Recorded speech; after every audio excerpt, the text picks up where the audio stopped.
Hello friends, welcome to DKC on academy. आणि आपण आतापर्यंत आपली जी इंग्लिश ग्रामरची सिरीज आहे त्यामध्ये आपण आतापर्यंत नाउन पार्ट ऑफ स्पीचमधला पहिला जो भाग आहे नाउन तो पाहिलेला आहे. त्यानंतर आपण दुसरा जो घटक घेतलेला आहे तो आहे प्रोनाउन. आणि या प्रोनाउनमध्ये आपण सुरुवातीला त्याची व्याख्या डेफिनेशन पाहिलेली आहे. प्रोनाउन कशाला म्हणतात आणि काय म्हणतात ते आपण पाहिलेलं आहे. आपण या व्हिडिओ लेक्चर्समध्ये पाहणार आहोत आपण प्रोनाउनचे टाइप्स ऑफ प्रोनाउन. तरी आपण पहिला जो व्हिडिओ लेक्चर घेतलेला आहे त्यामध्ये आपण पहिला जो टाइप आहे पर्सनल प्रोनाउन, हा आपण पर्सनल प्रोनाउन पाहिलेला आहे. त्याचे वेगवेगळे कसा परिणाम होतात, केस, विभक्ती, हे सुद्धा आपण पहिल्या व्हिडिओ लेक्चर्समध्ये डिस्कस केलेलं आहे. आपण आजच्या व्हिडिओ लेक्चर्समध्ये पाहणार आहोत आपला जो दुसरा टाइप आहे एम्फॅटिक प्रोनाउन. आणि त्यासोबतच ज्याचे टोटल 9 टाइप्स आहेत. 9 टाइप्स ऑफ दिस प्रोनाउन.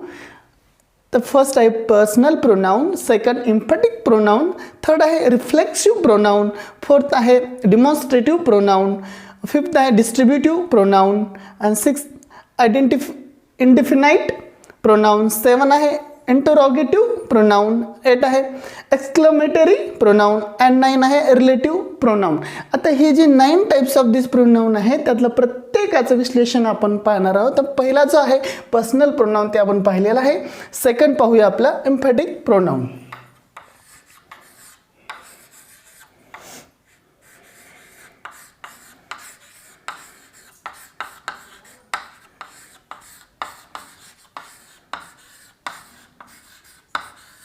आता एम्फॅटिक प्रोनाउन म्हणजेच काय, यालाच आपण परिणामवाचक किंवा परिणामवाचक प्रोनाउन म्हणतात. बा मराठीतून सुद्धा आपल्याला त्यांची नावं माहीत असणं आवश्यक आहे, कारण आपण मराठी मीडियमची माणसं, मातृभाषा आपली मराठी आहे, त्यामुळे आपल्याला मराठीमधून शब्द जर घेतला आपण त्याचं नाव जर माहीत असेल तर आपण चांगल्या प्रकारे त्याला लक्षात ठेवू शकतो. परिणामवाचक सर्वनाम.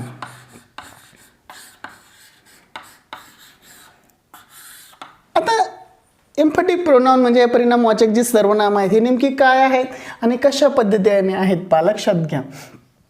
याच्यामध्ये काय केलेलं असतं, ही शक्यतो self and selves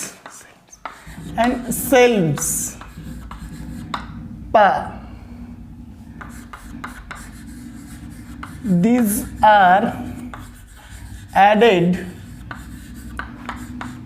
to respective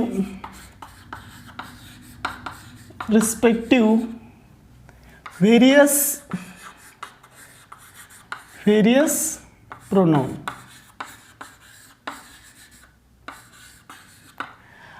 example पहा, जोडून आलेले असतात जी पर्सनल प्रोनाउन असतात.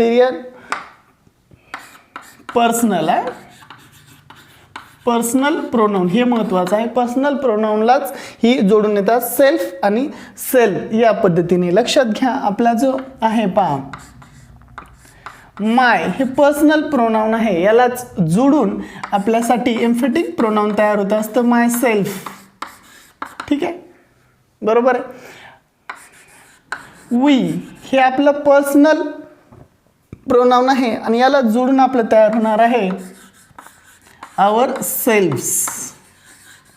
हे आपलं काय तयार झालेलं आहे, हे तयार झालेलं आहे आपलं एम्फॅटिक प्रोनाउन्स. लक्षात घ्या कशा पद्धतीने पर्सनल प्रोनाउनलाच सेल्फ आणि सेल्फ जोडून तयार होतात ते आपल्याला माहीत असणं आवश्यक आहेत. पहा, इट आहे इट सेल्फ,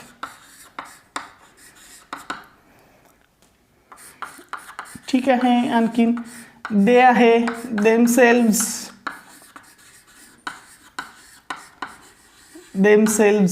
या पद्धतीनं आपल्याला जी व्हेरियस पर्सनल प्रोनाउन आहेत त्या पर्सनल प्रोनाउनला जोडून आपण काय होतं ॲडेड सेल्फ आणि सेल्व्स ही 2 शब्द जोडल्यानंतर आपल्याला काय तयार होतात, आपल्याला ही एम्फॅटिक प्रोनाउन्स तयार होत असतात. आता ही कशा पद्धतीने वापरायची आणि एक्झाम्पलच्या सहाय्याने याचे काय परिणाम आहे ते सुद्धा आपल्याला पाहणं आवश्यक आहे. तत्पूर्वी मित्रांनो, तुम्ही आपल्या या यूट्यूब चॅनलला जर सबस्क्राईब केलेलं नसेल तर प्रथम आपल्या यूट्यूब चॅनलला सबस्क्राईब करा. सेंटेन्समध्ये वाक्यामध्ये याचा एम्फॅटिक प्रोनाउनचा वापर कशा पद्धतीने होतो ते आपण पाहूया. एक एक्झाम्पल घेऊया. शी हरसेल्फ कुक्ड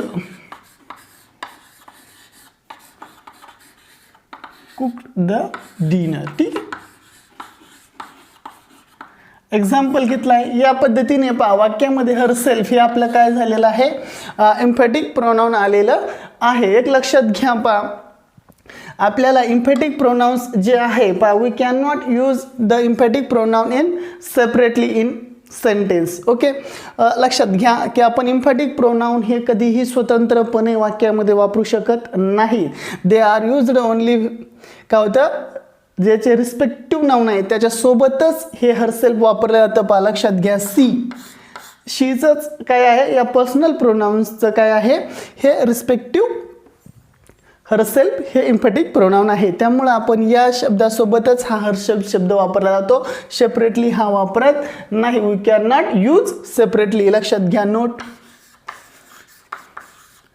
काय आहे, वी कॅन नॉट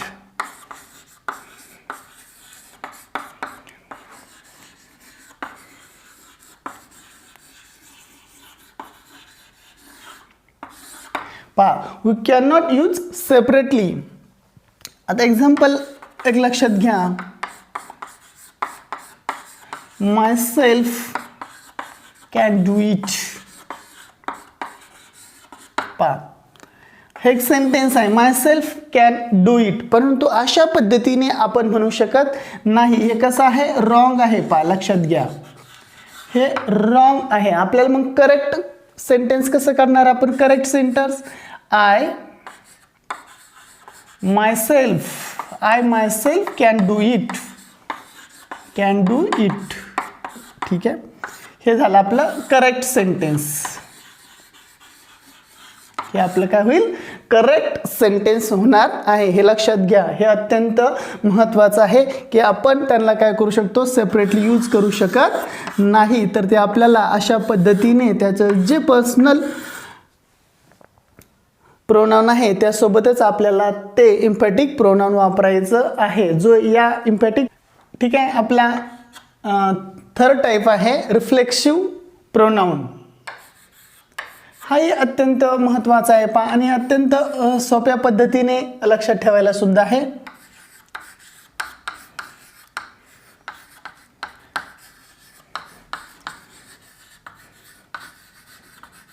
ठीक आहे, रिफ्लेक्सिव्ह प्रोनाउन यालाच आपण मराठीमध्ये आत्मदर्शक, याला काय म्हणू शकतो,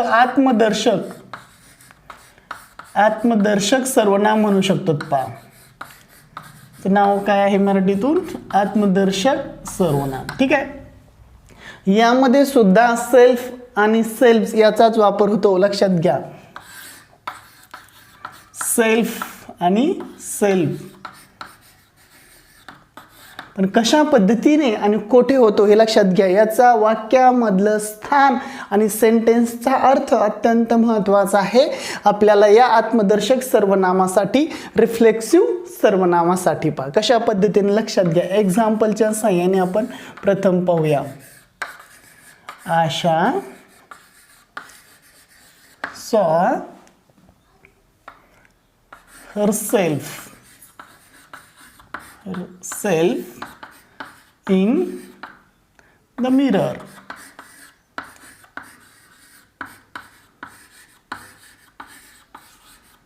एक सेंटेन्स आपण या ठिकाणी घेतलेला आहे, आशा सॉ हरसेल्फ इन द मिरर. म्हणजे आशा स्वतःलाच कशामध्ये पाहत आहे, मिररमध्ये पाहत आहे स्वतःलाच. याच्यामध्ये जी कृती आहे ती कर्त्यानेच कर्माचं काम केलेलं आहे.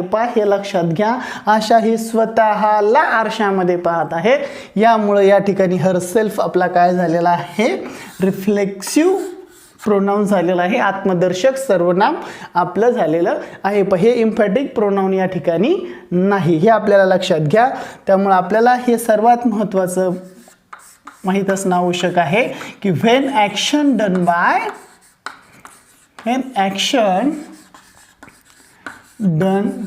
By subject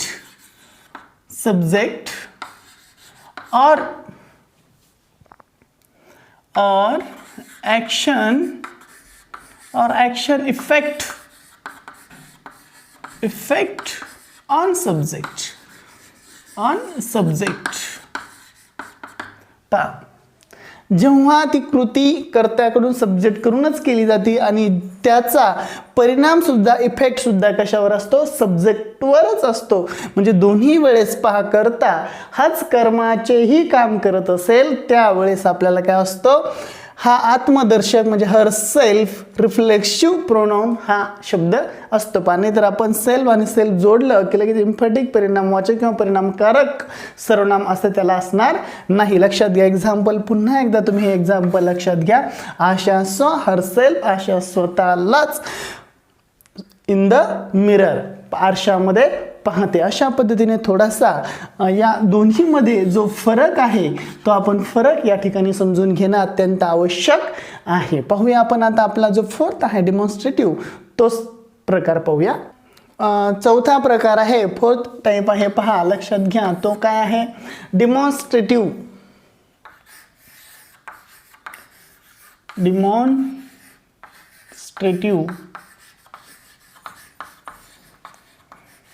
demonstrative pronoun.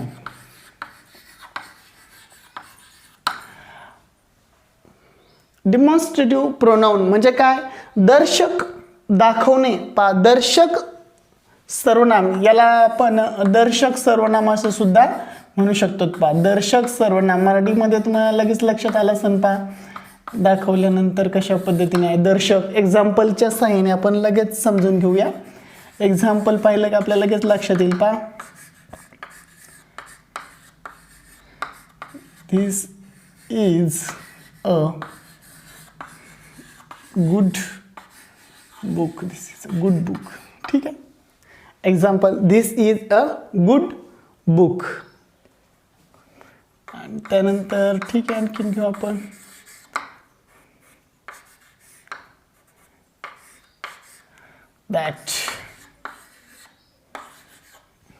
that is a star. ठीक आहे. that is a star. आता लक्षात घ्या, आपण या ठिकाणी दोन सेंटेन्स पाहिलेलं आहे. दिस इज अ गुड बुक, हे एक चांगलं पुस्तक आहे.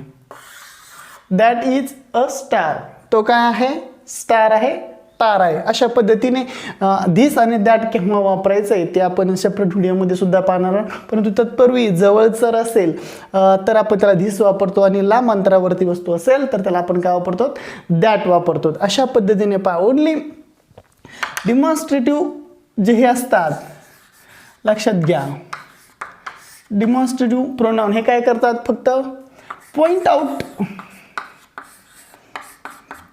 Out the subject. Point out the subject म्हणजे एखादी वस्तू वगैरे दाखवण्यासाठी, पॉइंट आउट करण्यासाठी आपण काय करतो, या डिमॉन्स्ट्रेटिव्ह प्रोनाउनचा वापर करत असतो. हे अत्यंत महत्त्वाचं आहे. पॉइंट आउट लक्षात ठेवणं. एवढं जरी आपण लक्षात ठेवलं तरी आपल्याला लगेच डिमॉन्स्ट्रेटिव्हचं काय काम आहे आणि कोणती शब्द आहे याच्यामध्ये, धिस, दॅट, दिस आणि दोज यांचा आपण वापर करतो. कशासाठी, या डिमॉन्स्ट्रेटिव्ह प्रोनाउनमध्ये धिस, दॅट, दिस आणि दोज. अशा पद्धतीने डिमॉन्स्ट्रेटिव्ह प्रोनाउन हे अत्यंत सोपं आणि साध्या पद्धतीने फक्त पॉइंट आउट करण्यासाठी. लक्षात घ्या. आपला पाचवा टाईप आहे डिस्ट्रीब्युटिव्ह. पाचवा प्रकार जो आहे आपला distributive.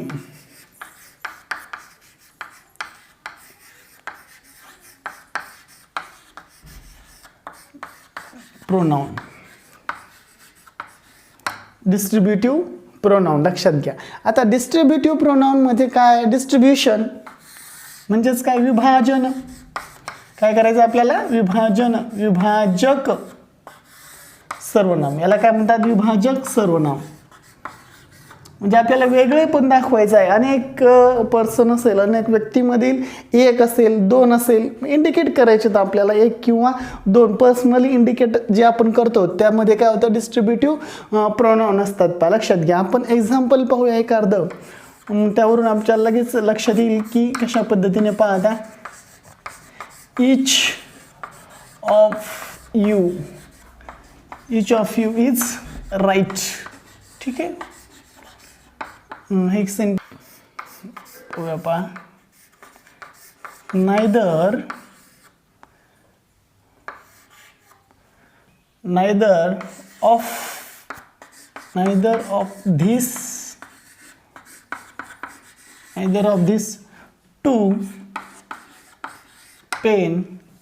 of these two pen is your. ठीक.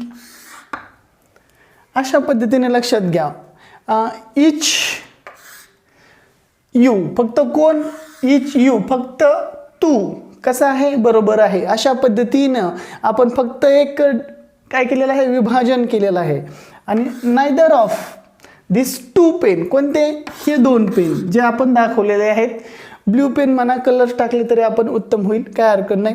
मग अशा पद्धतीने इच आणि नायदर यामध्ये अशा शब्दाने या वर्डनुसार काय आपण करत असतो, पर्सनली काही जे घटक आहेत, ज्या वस्तू आहेत किंवा पर्सन आहेत त्याला आपण इंडिकेट करत असतो आणि त्यांनाच आपण डिस्ट्रीब्युटिव्ह प्रोनाउन म्हणत असतो. मग या डिस्ट्रीब्युटिव्ह प्रोनाउनमध्ये कोणते येतात प्रोनाउन, तर त्यामध्ये काय येतं, इच या पद्धतीने आपण इंडिकेट करत असतो. हे सुद्धा शब्द, ही जी प्रोनाउन आहेत ते डिस्ट्रीब्युटिव्ह प्रोनाउनमध्ये येतात. इच, त्यानंतर नायदर,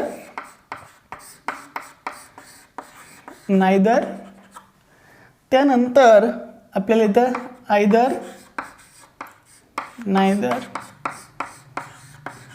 आयदर, पहा.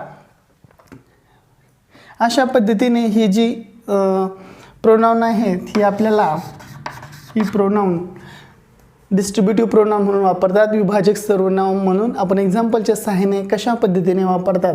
सर्वात महत्त्वाचं असतं पहा, ज्यावेळेस ते शब्द, ही जी वर्ड्स असतात, ही डिस्ट्रीब्युटिव्ह प्रोनाउन्स असतात, ज्यावेळेस सेंटेन्समध्ये वापरलेले असतात आणि तो सेंटेन्सचा अर्थ काय आहे हे अत्यंत महत्त्वाचं आहे. त्यावरून आपल्याला ते प्रोनाउनचा प्रकार कोणता आहे तो समजतं. आपण पाहिलं होतं पहा याआधी सुद्धा, इम्फेटिक प्रोनाउन आणि रिफ्लेक्सिव्ह प्रोनाउनमध्ये दोन्हीलाही सेल्फ आणि सेल्फ्स लागतात, परंतु जेव्हा वाक्याचा अर्थ वेगळा असतो त्यावेळेस ही सर्वनामं पण कशी असतात, वेगळे असतात. हे अत्यंत महत्त्वाचं आहे.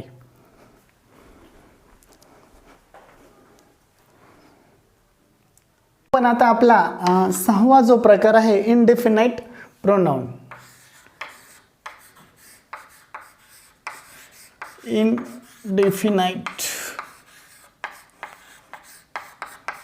इनडेफिनाइट प्रोनाउन नावावरून आपल्या लक्षात येत आहे पहा, इनडेफिनाइट आहे म्हणजेच कसं आहे, अनिश्चित आहे. ठीक आहे, अनिश्चित सर्वनाम. ठीक,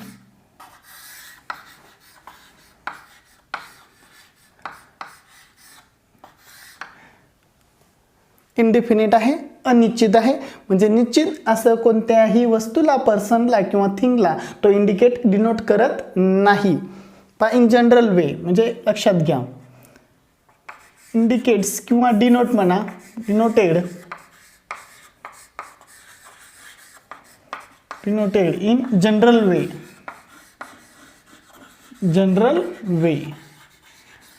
पहा, हे जे इंडेफिनाइट प्रोनाउन असतात हे डिनोटेड करतात, म्हणजे डिनोट करतात, परंतु कसे, इन जनरल वे, सामान्यतः. लक्षात घ्या. एक्झाम्पल जर तुम्ही घेतलं तर लगेच लक्षात येईल. आपण याच्या आधी जे पाहिलं होतं, पहिलं डिस्ट्रीब्युटिव्ह, तो काय होतं, इच, नायदर आणि आयदर. हा कोणाला करत होता, एका स्पेसिफिक वस्तूला, पर्सनला तो काय करत होता, इंडिकेट करत होता. परंतु या ठिकाणी हा जे इंडिकेट करत आहे किंवा डोनट एक जनरल सेन्समध्ये करत आहे, सामान्यपणे त्या वस्तूंना, सर्वांनाच हा काय करत आहे, इंडिकेट करत आहे. लक्षात घ्या. All, example, all were killed. ठीक आहे, या पद्धतीने. त्यानंतर everyone please come on. Everyone please come. ठीक आहे, एव्हरीवन प्लीज कम.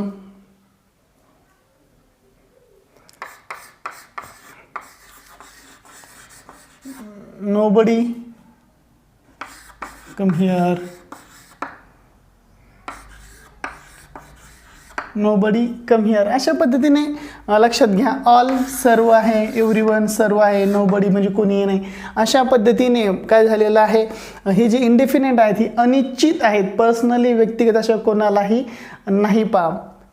मग आता यामध्ये ही जी असतात all, everyone, nobody, everybody, everybody, हे सुद्धा एक इंडिफिनाइट प्रोनाउन आहे. त्यानंतर एनीवन, एनीवन. ठीक आहे, अशा पद्धतीने ही जी एक्झाम्पल्स आहेत ही कशाची एक्झाम्पल आहेत, ही इंडिफिनाइट प्रोनाउनचे आहेत, अनिश्चित सर्वनामाचे आहेत. हे सर्वनाम सोप्या पद्धतीने आहे आणि शोधायलाही अत्यंत सोपं आहे. का परीक्षेमध्ये विचारलं तरीही कोणता टाईप्स आहे प्रोनाउनचा तरी तुम्ही अत्यंत साध्या आणि सोप्या पद्धतीने याला शोधू शकतात. आपला 7वा जो प्रकार आहे इंटरॉगेटिव्ह, अत्यंत सोपा आणि साध्या पद्धतीचा आहे. पहा, लगेच लक्षात येतो. पहा,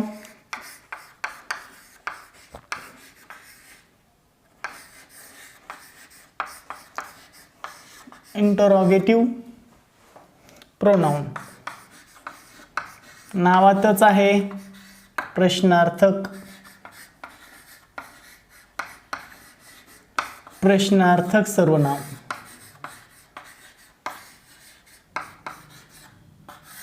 प्रश्नार्थक सर्वनाम आहे इंटरॉगेटिव्ह प्रोनाउन. लक्षात घ्या.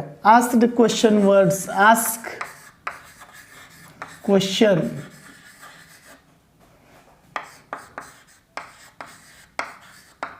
किंवा क्वेश्चन वर्ड, क्वेश्चन वर्ड. प्रश्नार्थक शब्द असेल किंवा प्रश्न विचारलेला असेल की त्यामध्ये आपल्याला इंटरॉगेटिव्ह प्रोनाउन असते. लक्षात घ्या. एक्झाम्पल पहा.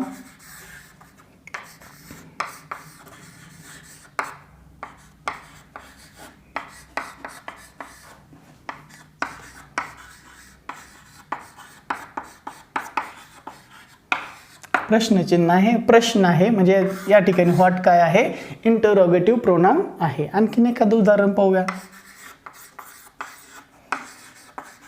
Who are you. ठीक आहे, क्वेश्चन आहे, इंटरॉगेटिव्ह प्रोनाउन आहे. आता कोणती आहेत इंटरॉगेटिव्ह प्रोनाउन्स? व्हॉट आपल्याला माहीत आहेत. पा प्रश्न विचारला का कशाने तयार होतो,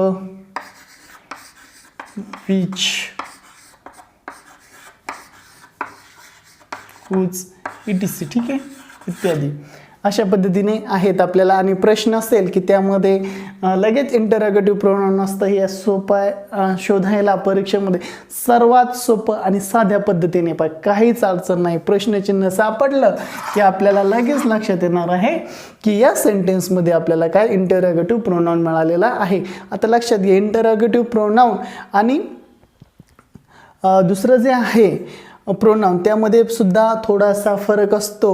कशामध्ये? एक्सक्लेमेटरीमध्ये सुद्धा आपल्याला हा व्हॉट वापरलेला असतोय. हे लक्षात घ्या. हे रिलेटिव्हमध्ये सुद्धा काही ठिकाणी व्हॉट वापरलेला आहे. मग तो आपल्याला इंटरॉगेटिव्ह व्हॉट कोणता आहे, एक्सक्लेमेटरीमधला व्हॉट कोणता आहे आणि रिलेटिव्हमधला व्हॉट हे प्रोनाउन कोणता आहे हे लक्षात घेणं अत्यंत महत्त्वाचं आहे. म्हणून लक्षात घ्या, या तीनही सर्वनामामध्ये क्वेश्चन असेल, प्रश्न विचारलेला असेल, क्वेश्चन वर्ड असेल, तर हे जे क्वेश्चन वर्ड आहे व्हॉट हे काय आहे, हे आपलं इंटरॉगेटिव्ह प्रोनाउन आहे. लक्षात घ्या. आता आपण पाहणार आहोत पुढच्या याच्यामध्ये सुद्धा याचा सेंटेन्सच्या अर्थानुसार कशा पद्धतीने बदल होतो. पहा, हेच व्हॉट आपल्याला पुढच्या याच्यामध्ये प्रकारामध्ये काय होणार आहे, ते रिलेटिव्ह होणार आहे किंवा एक्सक्लेमेटरी होणार आहे. आपला 8वा प्रकारचं प्रोनाउन आहे. लक्षात घ्या, एक्सक्लेमेटरी.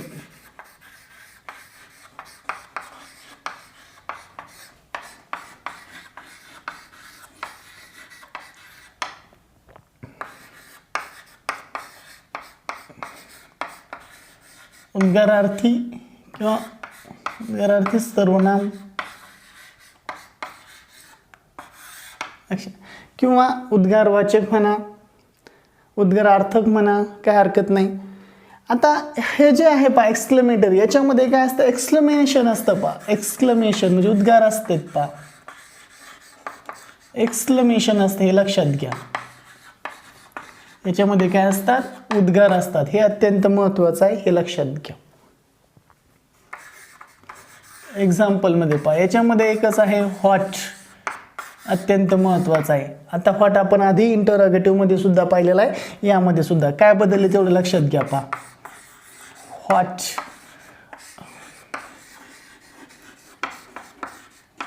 व्हॉट अ ब्युटिफुल रोज. ठीक आहे, उद्गार चिन्ह, उद्गार चिन्ह पहा, हाच बदल आहे पहा. याच्यामध्ये काय आहे, उद्गार चिन्ह आपण दिलेलं आहे, एक्सक्लेमेशन मार्क यामध्ये दिलेला आहे आपण, म्हणून हा व्हॉट जो आहे, हा व्हॉट आपला काय आहे, एक्सक्लेमेटरी प्रोनाउन आहे. हे अत्यंत महत्त्वाचं, हे पा लक्षात घ्या. हा व्हॉट लगेच आलेला आहे म्हणून आपलं थोडंसं काय होतं, कधी कधी लक्षात येतं व्हॉट काय आहे, प्रश्नच विचारतो, लक्षात घ्या. म्हणून आपण त्याला काय करून टाकतो, इंटरोगेटिव्ह प्रोनाउन करून टाकतो. परंतु तसं नाही, हा व्हॉट यामध्ये याच्यामध्ये काय आहे, एक्सक्लेमेशन आहे, उद्गार आहे. व्हॉट अ ब्युटिफुल रोज, काय सुंदर फुल आहे, याच्यामध्ये प्रश्न विचारलेला नाही, हे लक्षात घ्या. हे उद्गार आहे, एक्सक्लेमेशन आहे, म्हणून याला एक्सक्लेमेटरी प्रोनाउन म्हणतात या व्हॉटला, लक्षात घ्या. आणखीन एखादं सेंटेन्स घ्या.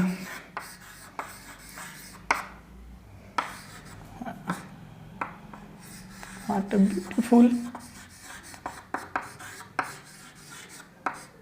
ब्युटिफुल होम, होम प्लेस, अशा पद्धतीने काहीही तुम्ही घेऊ शकतात पा, लक्षात घ्या.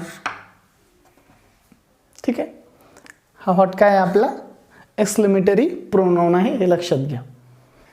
आपला लास्ट आणि 9वा जो प्रकार आहे, 9, रिलेटिव्ह प्रोनाउन.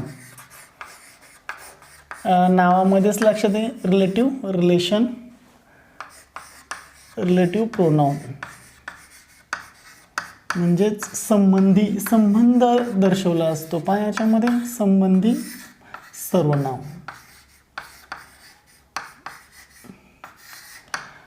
लक्षात घ्या. एक्झाम्पलच्या सहाय्याने आपण पाहूया.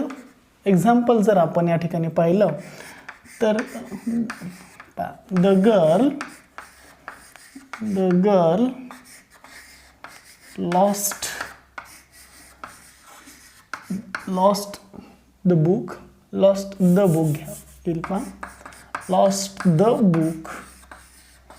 द आपण काय येते हे आपण लक्षात घेतलेलं आहे. लॉस्ट द बुक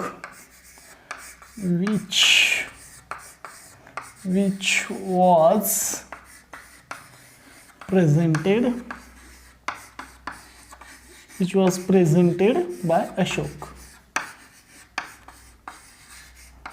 ठीक आहे, sentence presented by Ashok. First आणखीन एखादं घेऊ आपण. This is a boy, this is a boy whom awarded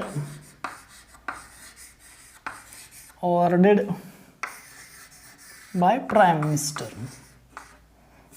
by PM. ठीक आहे, प्राईम मिनिस्टर. ओके, आता लक्षात घ्या, आपण या ठिकाणी 2 सेंटेन्स पाहिले आहे. The girl lost the book which was presented by Ashok. म्हणजे या ठिकाणी 2 सेंटेन्स आहे, 2 वाक्य आहे, ज्यांना जॉईन केलेलं आहे ते विच या शब्दाने केलेलं आहे, लक्षात घ्या.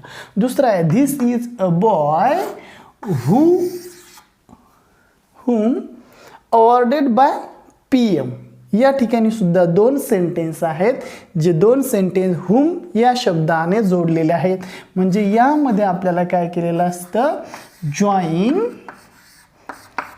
2 सेंटेन्स. ठीक आहे, जॉईन टू सेंटेन्सेस. आणि हे जॉईन करण्यासाठी जे शब्द वापरलेले असतात त्या शब्दांनाच आपण काय म्हणत असतो, त्या शब्दांनाच आपण म्हणतो रिलेटिव्ह प्रोनाउन. आणि ती रिलेटिव्ह प्रोनाउन आहेत what, which, whose, who, whom, whose,